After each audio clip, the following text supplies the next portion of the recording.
Chapter 10. A Valid Epistemology. It is apparent by now how deeply rooted is the cleavage between a Christian and a non-Christian epistemology. The issue is not between something more or less good on the one hand and something very good on the other, but between mutually exclusive and irreconcilable concepts. Whether in the skepticism of Far Eastern philosophies, the idealism of Hellenic schools, the rationalism, empiricism, Kantianism or existentialism of modern thought, or any other non-Christian epistemology, the issue remains the same.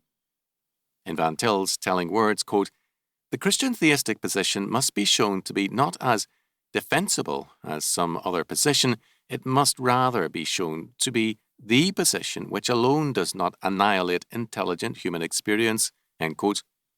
In view of this fact, the attempt of some churchmen to introduce autonomous man into Christian theology has only been disastrous for the faith. Two ultimates cannot coexist unless we posit a dualism.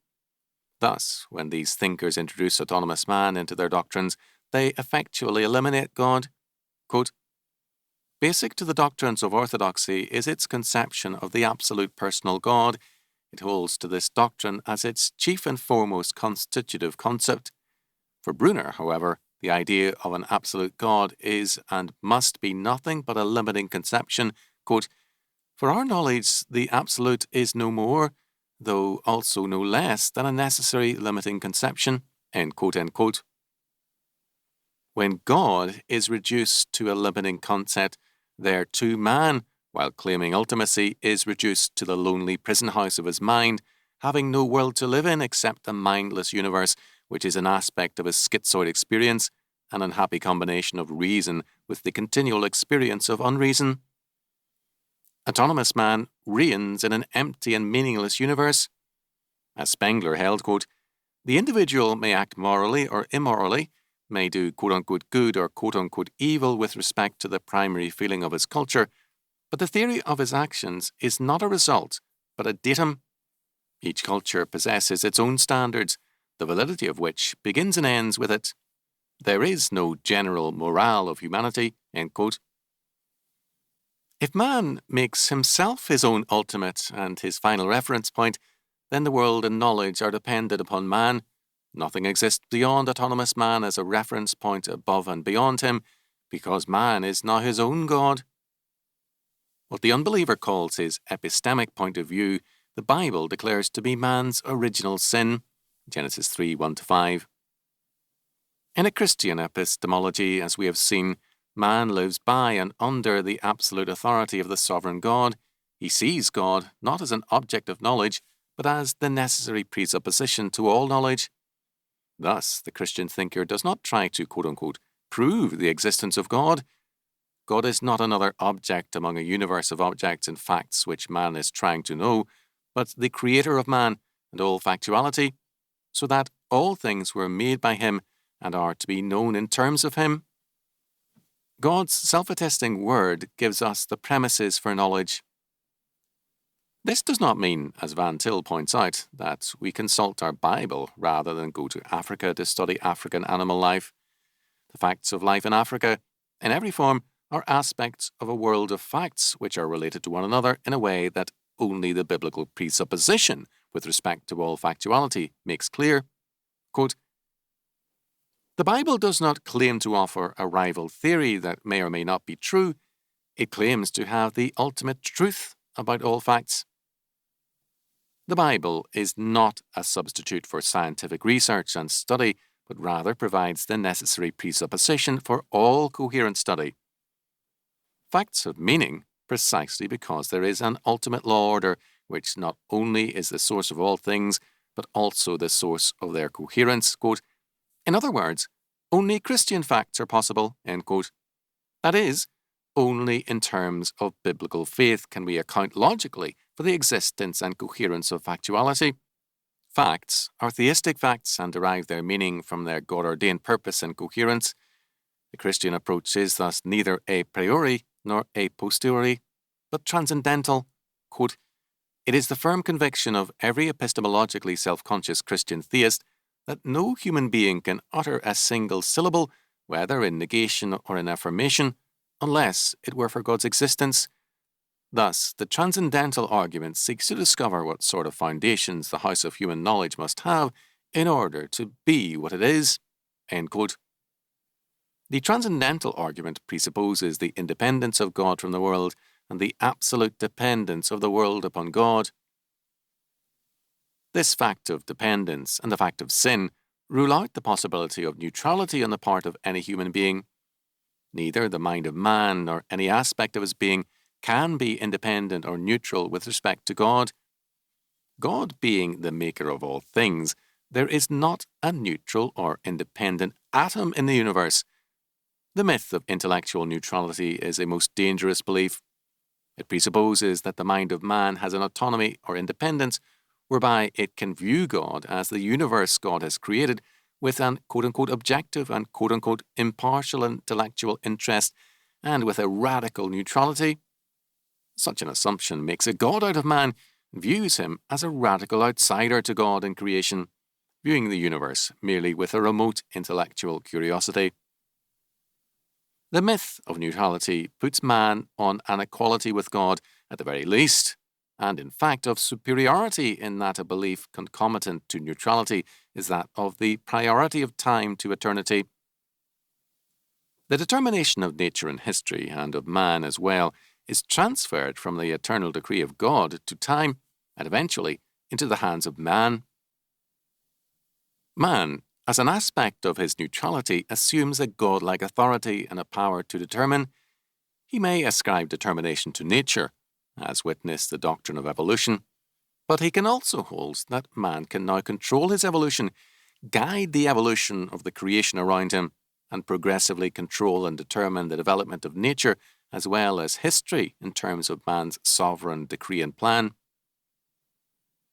The doctrine of creation asserts the priority of God and eternity to man and time. By declaring that God made all things out of nothing in the space of 6 days, it very boldly and plainly sets forth the divine determination of all things and the epistemological significance of God and His Word. Time and eternity are separate and distinct. Eternity controls time. The two are never in union outside of the person of Jesus Christ, in whom they are united without confusion or intermixture. Priority in all things belongs to eternity, to the triune God. Attempts, as in Plato, to bring man into a relationship or union with eternity, eternal ideas, leads to an ascription to man of a divine ultimacy. The doctrine of the Trinity is basic to epistemology, for without the Trinity, there is no solution to the problem of the one and the many.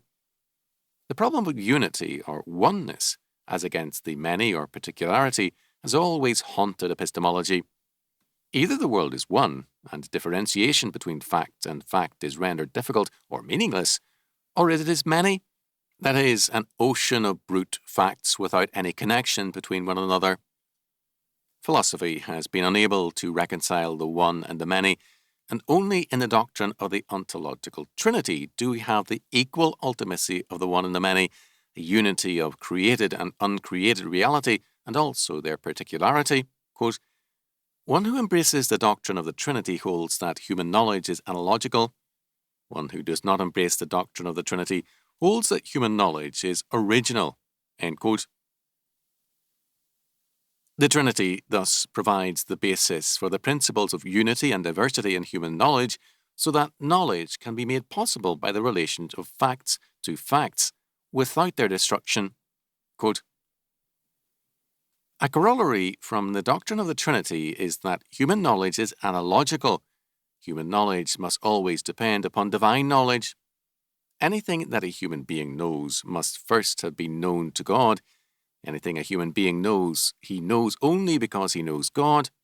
For that reason, too, man can never know anything as well and as exhaustively as God knows it. The fact that man's knowledge must always remain analogical is applicable to his knowledge of God as well as to his knowledge of the universe. God will never be exhaustively understood in his essence by man. If he were, he would no longer be God. In that case, there would be no solution for the problem of knowledge. A third corollary from the doctrine of the Trinity is that man's knowledge, though analogical, is nevertheless true, or to put it more specifically, man's knowledge is true because it is analogical. It is analogical because God's being unites within itself the ultimate unity and the ultimate plurality spoken of above. And it is true because there is such a God who unites this ultimate unity and plurality. Hence, we may also say that only analogical knowledge can be true knowledge. Another important consideration in epistemology is that man is now, quote, noetically abnormal, end quote. That is, his mind has been deflected from its created purpose by sin. In all his being, intellectually and morally, man is at war with God and separated from him. This noetic abnormality conditions man's epistemology. For man to want a clear view of reality, that is, to see himself in the world in the light of God, is to condemn himself in terms of God's law, and this man will not do apart from the grace of God. But some will hold, talk of grace is well and good with respect to our salvation. We are indeed saved by the sovereign grace of God, and we have no intention of forgetting that fact. Epistemology, however, is another area these men hold. Here we are talking about intellectual concerns, scientific research, and philosophical inquiry. To introduce grace into a context separate from redemption is, these men insist, an illegitimate extension of the idea of grace. Van Til, however, points out the unity of intellectual and soteriological approaches to the triune God. Quote, if one maintains that he can approach Christ of his own accord, even if he is a sinner, he may as well say that he can approach the Father too. And if one can say that he knows what the fact of sin means without the enlightenment of the Holy Spirit, he may as well say that he can know other facts without reference to God. In fact, he may as well say that he can know any and every fact without reference to God. If one fact can be known without reference to God, there is no good reason not to hold that all facts can be known without reference to God. When the elephant of naturalism once has his nose in the door, he will not be satisfied until he is all the way in. End quote. This course of development is exactly what Arminianism in the Church has manifested. By asserting an element of freedom from God for man, by weakening or abandoning the concept of God's eternal decree, it opens the door to the priority of man. For Arminianism, man can change the course of events independently of God. Quote, Arminian theology attributes to man such powers as to enable him to do things that were not in the plan of God. End quote. It in effect pictures God in heaven biting his fingernails in anxiety, waiting to see whether men will decide for or against him. Priority is transferred from eternity to time and from God to man. The world is not under God's control, but man's, and man determines the future either independently of God or in a gracious cooperation with God. The choice and determination, in either case, are man's. There are, however, no facts, including the facts of sin and redemption, or intellectual decision and analysis, apart from the plan of God or his control and determination. To say this is to say that God is God, but for many to say that God is tantamount to saying that he is a monster because he will not allow man to rule or to prevail.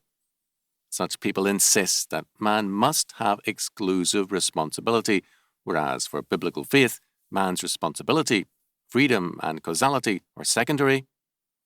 All facts are created facts, including every fact of man's history and morality. To hold that man is not man unless he can be God is neither biblical nor logical. This, in effect, is the argument of Arminianism when it seeks an independence of man from the plan of God. To ensure that independence, however, it must then separate all of reality from the government of God and grant to anti-theism its fundamental principle, the irrelevance of God, whether he exists or not. Because the reverse is true and nothing is independent of God, certain important consequences for knowledge ensue. As Van Til has stated it, quote, if the persons of the Trinity are representationally exhaustive of one another, human thought is cast on representational lines too. There would, in that case, be no other than a completely personalistic atmosphere in which human personality could function. Accordingly, when man faced any fact whatsoever, he would, ipso facto, be face to face with God. It is metaphysically as well as religiously true that man must live and cannot but live coram Deo. Always.